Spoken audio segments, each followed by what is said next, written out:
Olá, sejam muito bem-vindos a mais essa análise do Jesus Diário. Já parou para pensar como é que um texto escrito há mais de 2000 anos pode conversar, ou melhor, desafiar o nosso jeito de viver hoje? Pois é, em Mateus capítulo 8 a gente encontra mandamentos de Jesus que batem de frente com o nosso mundo moderno. Vamos mergulhar nessa tensão e descobrir o que ela revela para a gente. Olha só o nosso roteiro de hoje. A gente começa entendendo por que esse texto antigo ainda importa tanto. Depois, vamos ver como a humildade e a obediência são colocadas à prova no nosso dia a dia. A partir daí, a coisa se expande, a gente vai falar sobre ter fé pelos outros, e isso vai culminar em dois pontos altíssimos: o reconhecimento da autoridade suprema de Cristo e um tipo de fé que, acredite, surpreendeu o próprio Jesus. Então vamos lá. O nosso ponto de partida já é um desafio e tanto. A gente está falando de um texto com milhares de anos. A pergunta é: como é que palavras tão antigas podem ter alguma relevância real no meio da nossa rotina, da tecnologia, dos problemas do século XXI? É essa pergunta que vai ser o nosso norte aqui. E a resposta, a gente já adianta, não está numa leitura superficial. Está em cavar fundo, em descobrir os princípios por trás das palavras. E aí sim, perceber como eles confrontam diretamente a nossa cultura e os nossos valores de hoje. E o primeiro grande princípio que a gente encontra de cara é um verdadeiro teste de caráter, a humildade. Vamos dar uma olhada no exemplo do leproso, que nos dá uma aula de como se aproximar de Jesus. Agora, o que é simplesmente genial nessa frase é a combinação de duas coisas. Primeiro, uma fé imensa no poder de Jesus. Ele diz: "Podes tornar-me limpo". E ao mesmo tempo, uma humildade profunda, uma submissão à vontade dele, se quiseres. Ele não chega exigindo, ele pede, ele reconhece quem tem autoridade ali. E é aqui que a gente vê o choque de mundos. O mandamento é buscar ajuda com um coração humilde, dependente. Em contraste, a cultura moderna parece gritar no nosso ouvido todo dia: seja autossuficiente, dê o seu jeito, não dependo de ninguém. É uma colisão frontal de valores. E esse desafio se manifesta de várias formas, né? Existe aquele orgulho espiritual que faz a gente pensar que não precisa de ajuda. Tem também essa cultura da autossuficiência, que nos treina a não depender de Deus para nada.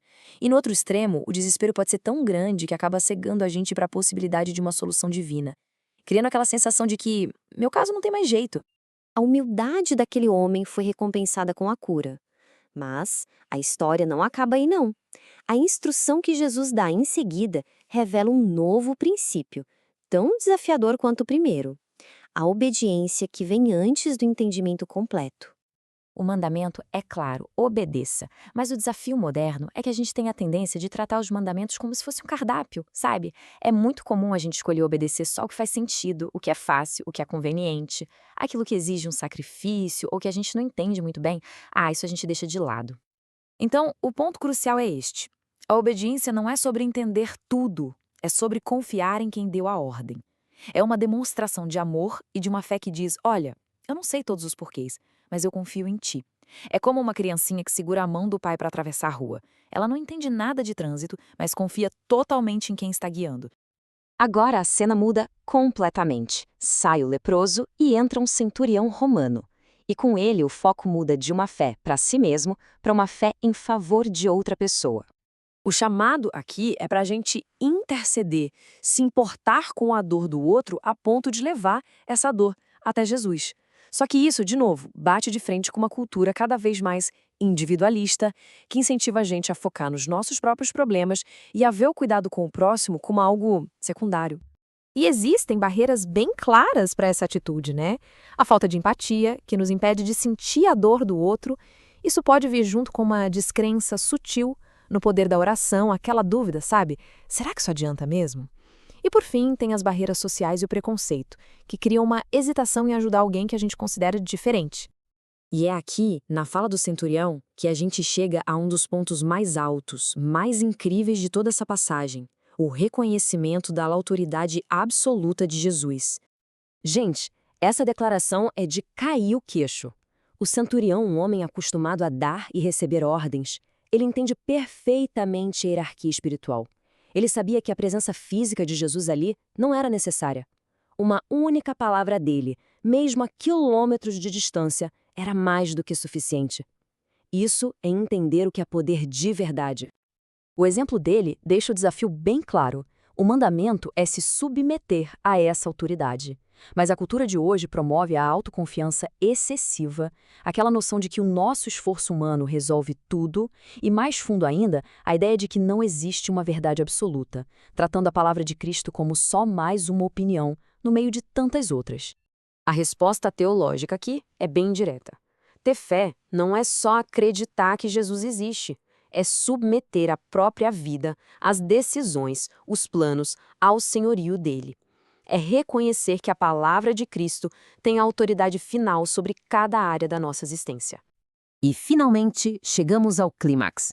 A reação de Jesus à fé daquele soldado romano e a lição universal que ele tira desse encontro. Parem um pouco e pensem no peso disso.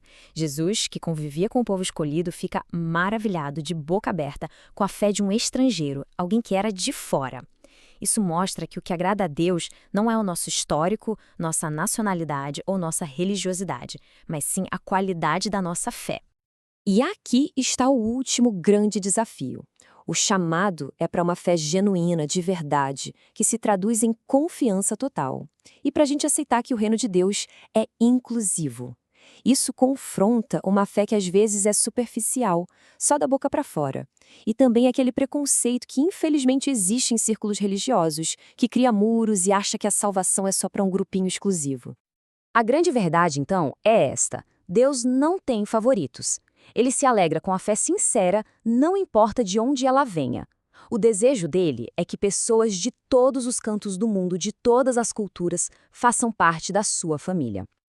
Então, o que a gente tira de tudo isso? Dá para resumir em 5 passos práticos. Cultivar a humildade sabendo que a gente precisa de ajuda, praticar a obediência mesmo sem entender tudo, interceder pelos outros vencendo o individualismo, submeter-se à autoridade de Cristo em todas as áreas e viver uma fé que abraça em vez de excluir. E a gente termina com essa reflexão. Olhando para todos esses conflitos entre os mandamentos de Jesus e a nossa cultura, a pergunta que fica é: o que realmente significa ter fé hoje em dia? Talvez signifique ser radicalmente diferente. Talvez signifique nadar contra a correnteza do orgulho, do individualismo e da descrença. Uma questão para a gente pensar.